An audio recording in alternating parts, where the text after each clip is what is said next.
बीजापुर हुआ औरंगजेब से मुक्त। औरंगजेब से मुक्ति की आशा ने बीजापुर सरकार में नई जान और उत्साह भर दिया।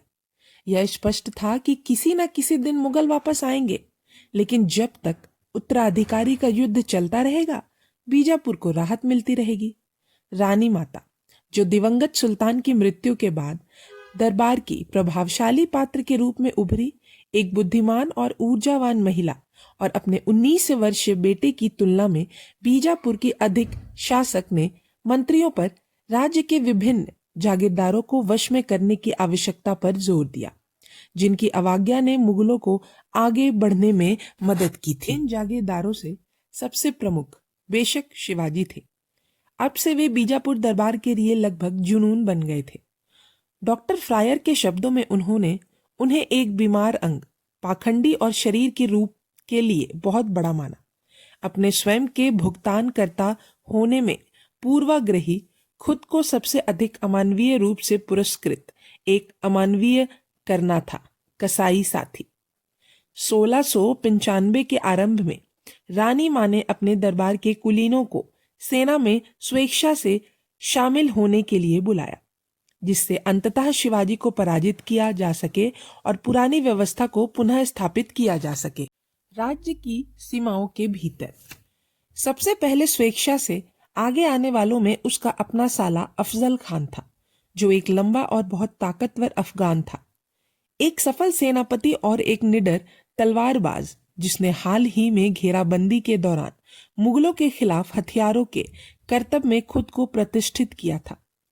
उसके नेतृत्व में तुर्की तोपखाने से सुसज्जित एक बड़ी सेना इकट्ठी हो गई थी। खुले दरबार में अफजल खान ने उन्मत्त शेखी बघारी।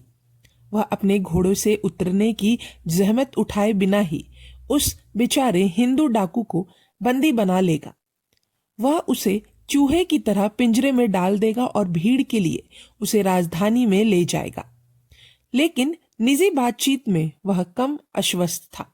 उसने रानी मां से सलाह ली, जिन्होंने उसे दोस्ती का दिखावा करके शिवाजी को पकड़ने की सलाह दी। अफजल खान के भाग्य पर विचार करते हुए एक मुसलमान इतिहासकार ने कहा, मृत्यु के दूत ने उसे कॉलर से पकड़कर उसके विनाश की ओर ले जाया।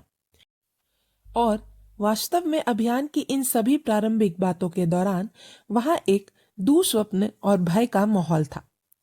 मराठा परंपरा के अनुसार अब अफजल खान अपने उद्यम के लिए आशीर्वाद प्राप्त करने के लिए बड़ी मस्जिद में प्रार्थना करने गया, तो पुजारी ने उसे भयभीत होकर पीछे हटते हुए कहा कि उसके कंधे पर कोई सिर नहीं है, केवल एक खुला हुआ गड्ढा और खून बहता हुआ धड़ है।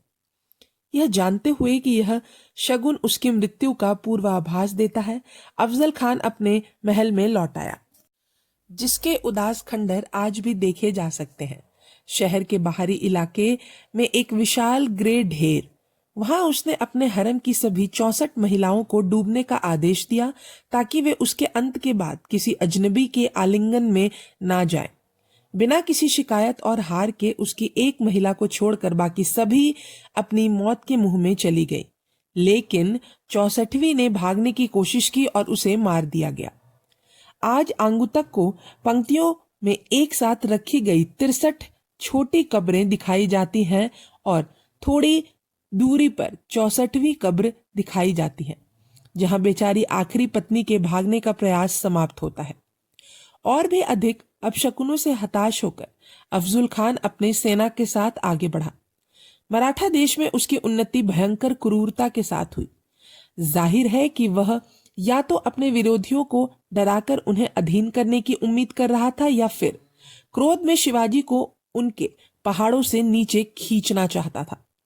हिंदू मंदिरों को तोड़ दिया गया, उनकी मूर्तियों को धूल में मिला दिया गया, पवित्र मवेशियों का वध किया गया और उनके खून को वेदियों पर बहा दिया गया।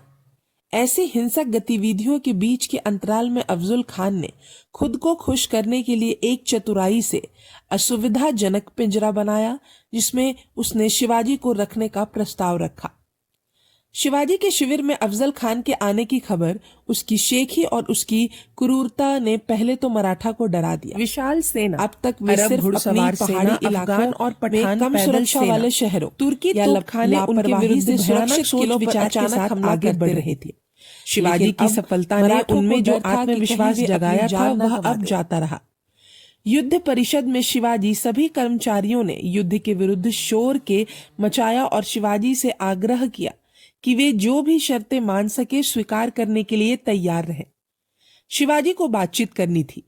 कूटनीतिक शिष्टाचार के पतले पतले जालों से उनसे बेहतर कोई भी एक भारी मुसलमान सरदार को विचलित नहीं कर सकता था।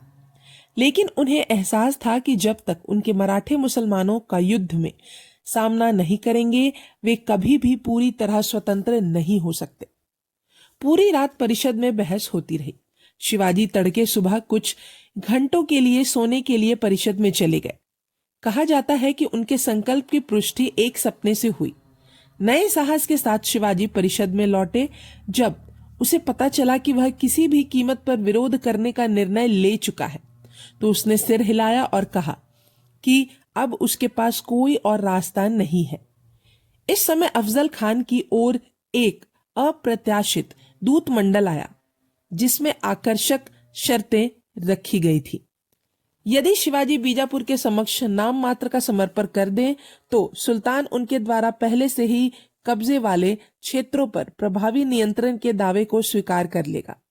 शिवाजी, जो स्वाभाविक रूप से जानते थे अफजल खान की बड़ी बड़ी डींगे, पिंजरे को बहुत बहुत प्रचार और जानबूझकर बनाई गई भयावहता के उदाहरणों के बाद ऐसे प्रस्तावों पर रानी मां की सलाह का कोई असर नहीं हुआ होगा। लेकिन उसने अपने संदेह को छिपाया और दूतों की चापलूसी की। इन दूतों में से एक ब्राह्मण था। उस रात शिवाजी उसके तंबू में घुसे और खुद को ब्राह्मण की दया पर छोड़ते हुए उससे विनती की कि अगर वह सच्चा हिंदू है, अगर उसे अपनी उच्च जाति का सदियों पुराना सम्मान याद है, तो वह उसे सच सच बता दे कि खान के अचानक प्रस्तावों के पीछे क्या छुपी हुई है। ब्राह्मण कुछ देर के लिए हिचकिचाया। वह सोचकर कि अगर अफजल खान को उसके विश्वासघात के बारे में पता चल गया तो उसे क्या सजा मिलेगी। शिवाजी ने उसे उन मंदिरों की याद दिलाई।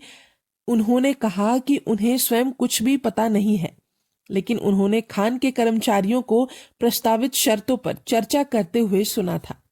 उन्होंने बताया कि विद्रोही की शांति सम्मेलन में आमंत्रित करके उसे सुरक्षित करने की उम्मीद दी। शिवाजी ने ब्राह्मण को धन्यवाद दिया, युद्ध के बाद उसे बहुत बड़ा इनाम देने का वादा किया और उससे एक और अनुग्रह की भीख मांगी। शिवाजी ने कहा, क्या वह वापस आकर खान को बताएगा कि शिवाजी भय से पागल हो गया है और खान के शिविर को करने के लिए तरसते हुए वह नीचे उतरने की आत्मसमर्पण हिम्मत नहीं कर सकता। और फिर एक सुझाव,